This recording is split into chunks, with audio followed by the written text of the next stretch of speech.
നമ്മൾ ഇന്ന് ഇവിടെ ഒരു സൽവാറിൽ നിന്ന് എങ്ങനെ മെഷർമെന്റ് നമുക്ക് എടുക്കാം എന്നുള്ളതിനെ കുറിച്ചാണ് ഫസ്റ്റ് നമ്മൾ പഠിക്കാൻ പോകുന്നത്. അതിന് വേണ്ടിയിട്ട് നമ്മുടെ സൽവാർ നമ്മുടെ ടോപ്പ് നമ്മുടെ ടേബിളിൽ നല്ല രീതിയിൽ വിടർത്തി, നല്ല രീതിയിൽ ചുളുക്കൊന്നും ഇല്ലാത്ത രീതിയിൽ നമ്മൾ വിടർത്തി ഇടുക.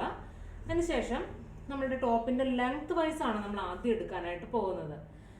നമ്മളുടെ ടോപ്പിന്റെ ലെങ്ത്, ഫുൾ ലെങ്ത് നമ്മൾ എങ്ങനെ കണക്കാക്കാന്ന് വെച്ചാൽ, നമ്മൾ ഒരു ആൾക്കിടെ നമ്മൾ ഫുൾ ലെങ്ത്തിൽ ചുരിദാർ നമ്മൾ ബോഡിയിൽ നിന്ന് മെഷർമെന്റ് എടുത്ത് തയ്ക്കുന്നതും ടോപ്പിൽ നിന്ന് മെഷർമെന്റ് എടുത്ത് തയ്ക്കുന്നതും എങ്ങനെയാണെന്നുള്ളതിനെ കുറിച്ചാണ് നമ്മൾ ഇന്നിവിടെ പറയാൻ പോകുന്നത്. ആദ്യം നമുക്ക് ടോപ്പിൽ നിന്ന് എങ്ങനെയാണ് ഫുൾ ലെങ്ത് മെഷർമെന്റ് എടുക്കുന്നതെന്ന് നോക്കാം. ഫസ്റ്റ് നമ്മുടെ ഈ ഷോൾഡറിന്റെ ഈ എൻഡ് പോയിന്റ് ഉണ്ടല്ലോ, ഈ എൻഡ് പോയിന്റിൽ വെക്കുക. ടേപ്പിന്റെ ഫസ്റ്റ് നമ്മുടെ സ്റ്റാർട്ടിങ് പോയിന്റ് നമ്മുടെ ഈ ഷോൾഡറിന്റെ, അതായത് ഈ ഷോൾഡർ ജോയിന്റ് ആയിരിക്കുന്ന ആ ഒരു പോയിന്റിൽ തന്നെ വെക്കുക. താഴ്ത്തിയോ മുകളിലോട്ട് കയറ്റിയോ അല്ല വെക്കുന്നത്, ആ ഒരു ജോയിന്റ് ആയിരിക്കുന്ന ആ ഭാഗത്ത് നമ്മളിങ്ങനെ ടേപ്പ് വെച്ച് കൊടുക്കുക. അതിനുശേഷം നമ്മുടെ ഈ ലെങ്ത് ബോട്ടം ഫ്ലെയർ വരെ നമുക്ക് എത്ര വരുന്നുണ്ട്, ലെങ്ത് വരുന്നുണ്ടെന്ന് നോക്കാം. ഇതിനകത്ത് 44 ഇഞ്ചാണ് ഇതിന്റെ ലെങ്ത് വന്നിരിക്കുന്നത്. അപ്പോൾ 44 ഇഞ്ച് ലെങ്ത് ഉള്ള ടോപ്പാണിത്. അപ്പോൾ നമ്മൾ മെഷർമെന്റിന് വേണ്ടിയിട്ട് നമ്മൾ ഇപ്പോൾ തയ്യൽ തുമ്പോ കാര്യങ്ങളോ ഒന്നും നമ്മൾ ആഡ് ചെയ്യുന്നില്ല. നമ്മുടെ മെഷർമെന്റ് എത്രയാണോ നമുക്ക് ടോപ്പിൽ നിന്ന് കിട്ടുന്നത്, അത് എക്സാക്റ്റ് ആയിട്ടുള്ള ആ ഒരു മെഷർമെന്റ് നമ്മൾ ബുക്കിലോട്ട് എഴുതിയെടുക്കുക. അപ്പോൾ ഇതിന്റെ ഒരു ഫുൾ ലെങ്ത് എന്ന് പറയുന്നത് നമ്മൾ ഓൾറെഡി ഇപ്പം നമ്മൾ പഠിച്ചിട്ടുണ്ടായിരുന്നു. നമ്മൾ ഒരു ചുരിദാറിന്റെ പാർട്സുകളെല്ലാം ഞാൻ ഇങ്ങനെ പരിചയപ്പെടുത്തിക്കൊണ്ടുള്ള ക്ലാസ് ബോർഡിൽ വരച്ച് പഠിപ്പിച്ചിട്ടുണ്ടായിരുന്നു ഏതൊക്കെയാണ് പാർട്സ് എന്ന്. അപ്പോൾ ഫുൾ ലെങ്ത് എന്ന് പറയുന്നത് 44 ഇഞ്ച് ലെങ്ത് ആണ്. അത് എവിടെ നിന്നാണ് എടുക്കുന്നത്? ഈ നെക്ക് സ്റ്റാർട്ട് ചെയ്യുന്ന ആ പോയിന്റിൽ നിന്ന് ടേപ്പ് നേരെ വെച്ചിട്ട് നമുക്ക് ഇതിന്റെ ബോട്ടം ഫ്ലെയർ വരെ വരുന്ന ആ ഒരു ലെങ്ത് ആണ് ഫുൾ ലെങ്ത് എന്ന് പറയുന്നത്. മനസ്സിലായോ? ഇനി നമ്മുടെ ഷോൾഡറിന്റെ അപ്പുറത്തോ ഇപ്പുറത്തോ മാറ്റി വെച്ചിട്ട് നമ്മൾ ഫുൾ ലെങ്ത് എടുക്കരുത്. കാരണം ഷോൾഡർ എന്ന് പറയുന്നത് ഒരു ചെറിയ സ്ലോപ്പ് ഉണ്ടായിരിക്കും. ചില ഷോൾഡറിനും ചെറിയ ഷോൾഡർ സ്ലോപ്പ് കൊടുക്കാറുണ്ട്. ഇപ്പോൾ ഒരു 3 ഇഞ്ച് കൂടുതലൊക്കെയുള്ള ഷോൾഡറൊക്കെ ആണെങ്കിൽ നമ്മൾ 1/2 ഇഞ്ചോളം നമ്മൾ ഷോൾഡർ സ്ലോപ്പ് അവിടെ കൊടുക്കുന്നുണ്ട്. സോ അങ്ങനെ വരുമ്പോൾ നമ്മൾ ഈ സെൻറ്ററിലോ അല്ലെങ്കിൽ ഈ അഗ്രത്തോ ഈ ആംറൗണ്ട് വരുന്ന സ്റ്റാർട്ട് ചെയ്യുന്നിടത്ത് വെച്ച് ലെങ്ത് മാർക്ക് ചെയ്യരുത്. ഈ നെക്കിന്റെ ഫസ്റ്റ് തുടങ്ങുന്ന അടുത്ത് വെച്ചിട്ട് വേണം നമ്മൾ ലെങ്ത് മാർക്ക് ചെയ്യാൻ വേണ്ടിയിട്ട്. സോ ഇത്രയും കാര്യം ക്ലിയർ ആയല്ലോ. ഫുൾ ലെങ്ത് എങ്ങനെ എടുക്കണമെന്ന് ക്ലിയർ ആയല്ലോ. ഇനി നമ്മൾ തുണിയിലേക്ക് വരുമ്പോൾ അതിന് എങ്ങനെയാണ് കൂടുതൽ ആഡ് ചെയ്ത് ചെയ്യേണ്ടതെന്നുള്ള കാര്യം നമുക്ക് പിന്നീട് പഠിക്കാം. ഇപ്പം നമ്മൾ ടോപ്പിന്റെ മെഷർമെന്റ് മാത്രം എടുക്കുകയാണ് നമ്മൾ ചെയ്യുന്നത്. അഡീഷണൽ കാര്യങ്ങൾ എങ്ങനെ വ്യത്യാസം വരുത്താമെന്നുള്ളതിനെ കുറിച്ച് നമ്മൾ അടുത്ത തുണിയിൽ നമ്മൾ, അതായത് ക്ലോത്തിൽ മടക്കി വെട്ടുമ്പോൾ നമ്മളത് എത്രയാണ് ആഡ് ചെയ്യേണ്ടതെന്നുള്ളതിനെ കുറിച്ചെല്ലാം വിശദമായിട്ട് പറയാം. ഇനി അടുത്തതായിട്ട് നമ്മുടെ ഈ ടോപ്പിന്റെ ലെങ്ത് വൈസ് ആണ് നമ്മൾ ആദ്യം എടുക്കുന്നതെന്ന് പറഞ്ഞല്ലോ. ഇനി ഇതിന്റെ ആം ഹോളിന്റെ ലെങ്ത് ആണ് നമ്മൾ ആദ്യം എടുക്കുന്നത്. അത് കഴിഞ്ഞതിന് ശേഷം ഫുൾ ലെങ്ത് എടുത്തതിന് ശേഷം ആം ഹോളിന്റെ ലെങ്ത് ആണ് എടുക്കുന്നത്. അതിന് വേണ്ടിയിട്ട് നമ്മൾ എന്താ ചെയ്യുക? ഈ ആം ഹോൾ എന്ന് പറയുന്നത് എൻഡ് ചെയ്യുന്ന ഈ പാർട്ട് ഉണ്ടല്ലോ, ഈ ഒരു പാർട്ടിന്റെ അത്രയും വരുന്ന ലെങ്ത് ആണ് നമുക്ക് വേണ്ടത്. അപ്പോൾ ഈ 2 ആം ഹോളിന്റെയും അഗ്രഭാഗത്ത്, അതായത് എൻഡ് പോയിന്റിൽ കൊണ്ടുവന്നിട്ട് നമ്മളൊരു സ്കെയിൽ വെച്ച് കൊടുക്കുക. അപ്പോൾ നമുക്ക് കൃത്യമായിട്ട് അറിയാൻ സാധിക്കും. അതിനുശേഷം നമ്മുടെ ഈ ആം ഹോളിന്റെ ഈ സ്റ്റാർട്ടിംഗ് പോയിന്റിൽ നിന്ന് നമ്മുടെ ഈ ഒരു സ്കെയിലിന്റെ സ്റ്റാർട്ടിംഗ് പോയിന്റിലേക്ക് എത്രയാണ് വേണ്ടതെന്ന് നോക്കുക.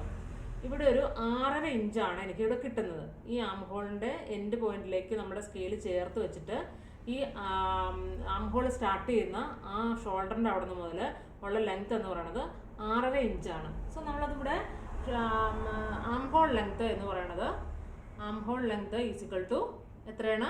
6.5. അതങ്ങ് മാർക്ക് ചെയ്തു. ഓക്കെ. അപ്പോൾ ആ 6.5 കിട്ടിക്കഴിഞ്ഞു കഴിഞ്ഞാൽ പിന്നെ നമുക്ക് എന്താണ് വേണ്ടത്? നമ്മളുടെ ഒരു വേസ്റ്റ് ലെങ്ത് ആണ് എടുക്കേണ്ടത്. ആ വേസ്റ്റ് ലെങ്ത് എന്ന് പറയുന്നത്, നമുക്കിപ്പോൾ ഒരു സൽവാർ കിട്ടിക്കഴിഞ്ഞാൽ അതിൻ്റെ ഒരു ഏകദേശം മിഡിലായിട്ട് നമുക്ക് ഒരു സാധാരണഗതിയിൽ നമുക്കൊരു 14 അല്ലെങ്കിൽ ഒരു 13 ഇഞ്ചാണ് നമുക്ക് ഒരു ബെസ്റ്റ് റൗണ്ട് വരുന്നത്. നമ്മുടെ സാധാരണ മിക്ക ആളുകളുടെയും ബോഡിയുടെ ലെങ്ത് അനുസരിച്ച് കുറച്ച് വ്യത്യാസം വരുമെങ്കിലും ഒരു 14 ആ ഒരു ഇഞ്ചിലൊക്കെ ആയിരിക്കും നമ്മളുടെ ഒരു ബെസ്റ്റ് റൗണ്ടിന്റെ താഴെയായിട്ട് വരുന്ന ആ ഷേപ്പ് റൗണ്ട് വരുന്നത്. സോ ആ ഷേപ്പ് റൗണ്ട് നമുക്ക് ഒന്ന് നോക്കാം. ഇവിടെയാണ് നമുക്ക് ഒരു ഷേപ്പായിട്ട് ആ ചുരിദാറിന്റെ ഏറ്റവും കൂടുതൽ ഷേപ്പ് വരുന്ന സ്ഥലത്ത് വെച്ചിട്ട് നമ്മൾ ഇവിടെ മാർക്ക് ചെയ്ത് കൊടുക്കുക. ഓക്കെ, അപ്പോൾ ആ ഒരു ലെങ്ത്ത് നമുക്ക് എത്രയാണെന്ന് നോക്കാം. നമുക്കിവിടെ നമ്മളൊന്ന് ജസ്റ്റ് മാർക്ക് ചെയ്തു. ചോക്ക് കൊണ്ടാണ് നിങ്ങൾ മാർക്ക് ചെയ്യാനായിട്ട്. ഇവിടെ ഒന്ന് മാർക്ക് ചെയ്തു. അതിനുശേഷം നമ്മളുടെ ഈ ലെങ്ത്ത് എത്രയാണെന്ന് നോക്കാം. ഒരു 13.5 ഇഞ്ചാണ് ലെങ്ത്ത് വരുന്നത്. ഇപ്പോൾ ഷേപ്പ് റൗണ്ടിൻ്റെ ലെങ്ത്ത് വരുന്നത് എത്രയാണ്? 13.5. ഓക്കെ, അത് നമ്മൾ ആ 13.5 എന്നുള്ളത് അങ്ങനെ തന്നെ മാർക്ക് ചെയ്യുക. അതിനുശേഷം നമുക്ക് നമ്മളുടെ സ്ലിറ്റ് അവിടെ നിന്ന് പോലെ സ്റ്റാർട്ട് ചെയ്യുന്നത്. ആ സ്ലിറ്റിൻ്റെ അവിടെ വെച്ചിട്ട് നമുക്കൊരു മാർക്കിംഗ് കൊടുക്കാം. ഇതാണ് നമ്മളുടെ സ്ലിറ്റ് വരുന്ന, ആ സ്ലിറ്റ് ജോയിൻ ചെയ്യുന്ന ആ ഭാഗം എന്ന് പറയുന്നത്. രണ്ട് ഭാഗത്തിൻ്റെയും സ്ലിറ്റ് എവിടെ മുതലാണ് സ്റ്റാർട്ട് ചെയ്യണത്, അവിടെയാണ് നമ്മുടെ സ്ലിറ്റ് റൗണ്ട് വരുന്നത്.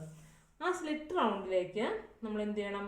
ഇങ്ങനെ ടേപ്പ് മുകളിൽ ഷോൾഡറിൽ നിന്ന് വെച്ചിട്ട് ഇവിടെ ഒരു 18.5 നമ്മുടെ എൻ്റെ സൽവാർ ടോപ്പിൻ്റെ മെഷർമെൻറ്റിൽ വരുന്നത് 18.5. നിങ്ങളുടെ സൽവാർ ടോപ്പിൻ്റെ മെഷർമെൻറ്റിൽ എത്രയാണോ സ്ലിറ്റ് റൗണ്ട് വരുന്നത് അത് നമ്മൾ എഴുതുക. ഇവിടെ സ്ലിറ്റ് റൗണ്ട് എന്ന് പറയുന്നത്, സ്ലിറ്റ് റൗണ്ടിൻ്റെ ലെങ്ത് എന്ന് പറയുന്നത് വിഡ്ത്തല്ല, ലെങ്ത്താണ് നമ്മളിപ്പോൾ എടുത്തു പോകുന്നത്. അത് 18.5. സാധാരണ നോർമലി ഒരു ടോപ്പിനകത്ത് നമുക്ക് സാധാരണഗതിയിൽ ബോഡിയുടെ വരുന്നത് ഒരു 14 ഇഞ്ചിലായിരിക്കും ഷേപ്പ് റൗണ്ട് വരുന്നത്. അതുപോലെ തന്നെ സ്ലിറ്റ് റൗണ്ട് നമ്മൾ സ്റ്റാർട്ട് ചെയ്യുന്നത് 18.5 ആയിരിക്കും. ചില ആളുകൾക്ക് സ്ലിറ്റ് ഒത്തിരി കയറിയിരിക്കുന്നത് ഇഷ്ടമല്ലാത്ത ആളുകളുണ്ട്. അപ്പോൾ അവർ കുറച്ചുകൂടി ഇറക്കി ഒരു 20-22 വരെ വയ്ക്കുന്ന ആളുകളുണ്ട്. ഒരു 20 വെച്ച് കഴിഞ്ഞാൽ നമ്മൾ കൈയൊക്കെ പൊക്കുമ്പോൾ ഇങ്ങനെ ബോഡി കാണില്ല. 18 വെച്ച് കഴിഞ്ഞാൽ ചിലർക്ക് ഇങ്ങനെ കൈയൊക്കെ പൊക്കുമ്പോഴേക്കും ആ ബോഡിയിൽ നമ്മുടെ വേസ്റ്റ് കാണാനായിട്ട് സാധിക്കും. അപ്പം അതുകൊണ്ട് നോർമലി നമ്മൾ വരുന്ന ഒരു സ്ലിറ്റിൻ്റെ ലെങ്ത് എന്ന് പറയുന്നത് 18.5 ഇഞ്ചോളാണ് വരുന്നത്. ആ 18 ഇഞ്ചിൽ നിന്ന് ചിലർക്ക് കുറച്ച് കൂട്ടി കൊടുക്കാൻ പറയും. നിങ്ങളുടെ ടോപ്പിൽ എത്രയാണോ ആ ലെങ്ത് ഇരിക്കുന്നത് അത് മാർക്ക് ചെയ്ത് എടുക്കുക. നമുക്ക് തന്നിരിക്കുന്ന അളവ് മെഷർമെൻ്റ് ആയിട്ടുള്ള ചുരിദാറിൽ നിന്ന് എത്രയാണോ സ്ലിറ്റ് റൗണ്ടിൽ വരെ വരുന്ന ലെങ്ത് എന്ന് നമ്മൾ മാർക്ക് ചെയ്ത് കൊടുക്കുക. അതിങ്ങനെ സ്കെയിൽ വെച്ചതിന് ശേഷം നമ്മുടെ ഈ സ്കെയിൽ സ്റ്റാർട്ട് ചെയ്യുന്ന അവിടെ എത്രയാണെന്ന് മാർക്ക് ചെയ്ത് എടുക്കുക. ഇനി നമുക്ക് വരുന്നത് ബോട്ടം ഫ്ലെയറിൻ്റെ ലെങ്ത്. നമ്മൾ ഫുൾ ലെങ്ത് എടുത്തായിരുന്നല്ലോ, ഇത്ര നമ്മൾ ഫുൾ ലെങ്ത് എടുത്തു. അപ്പോൾ ഇത്രയും ലെങ്ത് ആണ് നമുക്ക് ഒരു ചുരിദാർ തയ്ക്കാൻ വേണ്ടിയിട്ട് ആവശ്യമായിട്ട് വരുന്ന ലെങ്ത്തുകൾ. ഇനി സ്ലീവിൻ്റെ ലെങ്ത്തും റിഗാർഡറിൻ്റെ ലെങ്ത്, അതും നമുക്ക് സ്ലീവിൻ്റെ ലെങ്ത് ഞാൻ വേറൊരു സെപ്പറേറ്റ് ക്ലാസ്സിലാണ് പഠിപ്പിക്കുള്ളൂ. സ്ലീവും റിഗാർഡറും ഭയങ്കരമായിട്ട് ഇമ്പോർട്ടൻ്റ് ഉള്ളൊരു കാര്യമാണ്. ആ ഒരു മെഷർമെൻറ്റ് കാര്യങ്ങൾ നമുക്ക് വ്യക്തമായി തന്നെ പഠിക്കണം. നമുക്കിപ്പോൾ സൽവാറിൻ്റെ ഓവറോൾ ലെങ്ത് ആണ് നമ്മൾ എടുത്തു പോയത്. ഫസ്റ്റ് ഓഫ് ഓൾ നമ്മൾ ആം ഹോളിൻ്റെ ലെങ്ത് ഫുൾ ലെങ്ത് എടുത്തു. അതിനുശേഷം നമ്മൾ ആം ഹോളിൻ്റെ ലെങ്ത് എടുത്തു. അതിനുശേഷം നമ്മൾ ഷേപ്പ് റൗണ്ട് വരുന്ന ആ ഒരു ലെങ്ത്, നമ്മുടെ ബെസ്റ്റ് റൗണ്ടിൻ്റെ താഴെ വരുന്ന ആ ഒരു ലെങ്ത് നമ്മൾ എടുത്തു.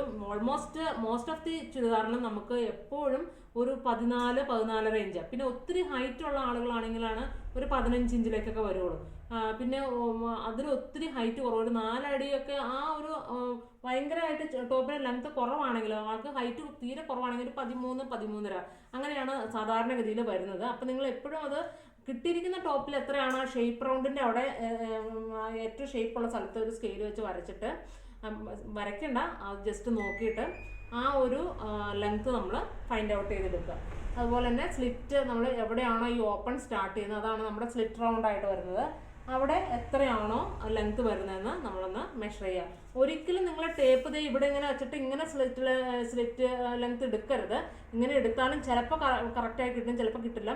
അതുകൊണ്ട് നമ്മൾ എപ്പോഴും ഇങ്ങനെ ഒരു മാർക്ക് കൊടുത്തതിന് ശേഷം, അല്ലെങ്കിൽ ഒരു സ്കെയിൽ വെച്ചിട്ട് ഇങ്ങനെ നമ്മൾ മെഷർമെൻറ്റ് എടുത്തതിന് ശേഷം, അതായത് സ്ലിറ്റ് എവിടെയാണോ വന്നത് ആ സ്ലിറ്റിൻ്റെ അവിടെ കൊണ്ടുവന്നിട്ട് നമ്മൾ സ്കെയിൽ വെച്ചതിന് ശേഷം ഇങ്ങനെ നമ്മൾ അളന്ന് കൊടുക്കണം. കാരണം ഇതിങ്ങനെ നമ്മളിപ്പോൾ ഇവിടെ നിന്ന് ഇങ്ങനെ കൊടുത്തു കഴിഞ്ഞാൽ ചിലപ്പോൾ 19 കിട്ടും. ഷോൾഡറിൻ്റെ അവിടെ നിന്ന് കൊടുത്തിട്ടുണ്ട്, ചിരിഞ്ഞല്ലേ പോകുന്നത്. അങ്ങനെ എടുക്കരുത്. ഇങ്ങനെ സ്കെയിൽ വെച്ച് കൊടുത്തതിന് ശേഷം എവിടെ നിന്നാണ് ആ സ്ലിറ്റ് സ്റ്റാർട്ട് ചെയ്യണം അവിടെ സ്കെയിൽ വെച്ച് കൊടുത്തതിന് ശേഷം ഇങ്ങനെ ഷോൾഡറിൽ നിന്ന് അളവെടുക്കുക. സോ ഇത്രയും ലെങ്ത്തുകളാണ് നമുക്ക് ലെങ്ത് വൈസ് ആയിട്ട് പഠിക്കാനുള്ളത്. ഇനി നമുക്ക് നെക്കിൻ്റെ പോർഷനും ആം ഹോളും നമുക്ക് സെപ്പറേറ്റ് ആയിട്ട് പഠിക്കേണ്ടതായിട്ടുണ്ട്. അപ്പോൾ ഇന്ന് ഇത്രയും കാര്യങ്ങളാണ് നിങ്ങൾ മെഷർമെൻറ്റ് എടുത്ത് നോക്കുക. ഇത്രയും കാര്യങ്ങൾ നമ്മൾ പഠിച്ചതിന് ശേഷം അടുത്ത ക്ലാസ്സിലോട്ട് മൂവ് ചെയ്യുന്നതായിരിക്കും. Okay, thank you.